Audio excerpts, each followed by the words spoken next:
It might be 170 years since Balfe's Falstaff had its premiere in London, but today the venue is just as special, the atmosphere is just as palpable, and the opera just as tuneful. Falstaff, which he composed in 1838 for the Italian Opera in London, itself was a very audacious move on his part. It was an opera that he composed for four of the greatest singers of the period, and here they were performing Balfe's new opera for London. The librettist at the time, Manfredo Maggioni, was a scholar, an Italian scholar who had lived in London for a long period of time. And obviously Maggioni was familiar with Shakespeare's play, The Merry Wives of Windsor, which Falstaff is based on. And between the two of them, anyway, they put an opera together in 6 weeks. It was tremendously successful at its premiere in July 1838 in London. Sort of the gist of it is Falstaff is a bit of a vainglorious knight and fancies himself as a bit of a lover, and has written to 3 women trying to seduce all these women. So they concoct a plan, basically, to make a fool out of him, to show him up. My character, Ford, is the jealous husband. He's the one who's slightly paranoid, slightly jealous. He basically wants to set up a sting to trap Falstaff and his wife.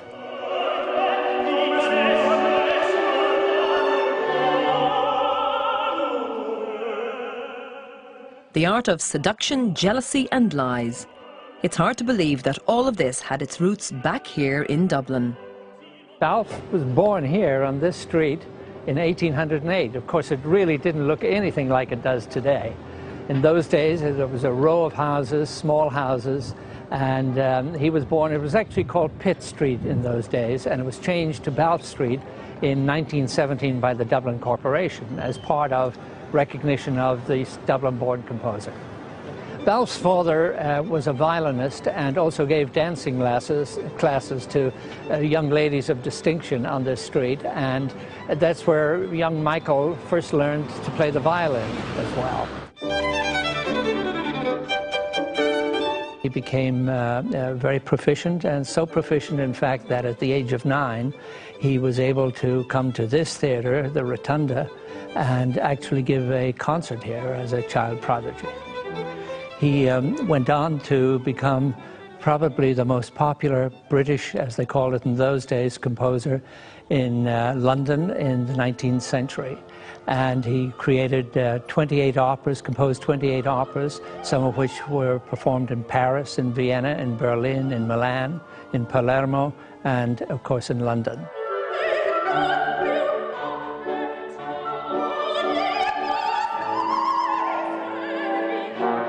It's very, very special to be singing music by an Irish composer. Fantastic melodies, beautiful ensemble pieces. When I've sung so much of the same style of music by Donizetti and Rossini, and this is just as good.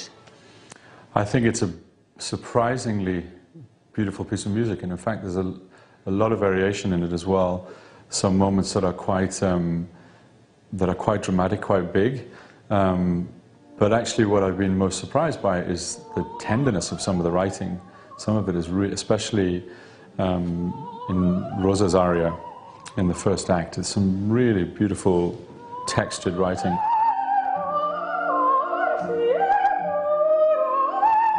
This is the kind of style of music, bel canto repertoire, that suits my voice. So it is like putting on a beautiful dress, and you feel you're being shown off to your best.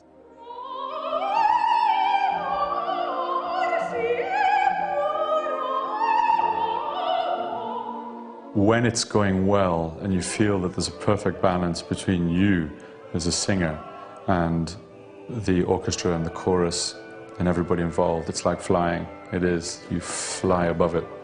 It's a wonderful feeling. All this talk of beautiful music and flying.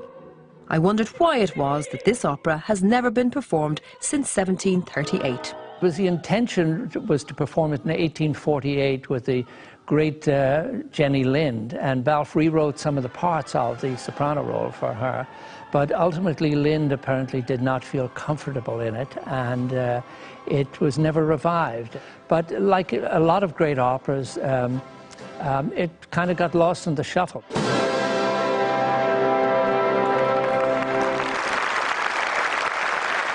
And the CD of Falstaff will be in the shops at the end of the month.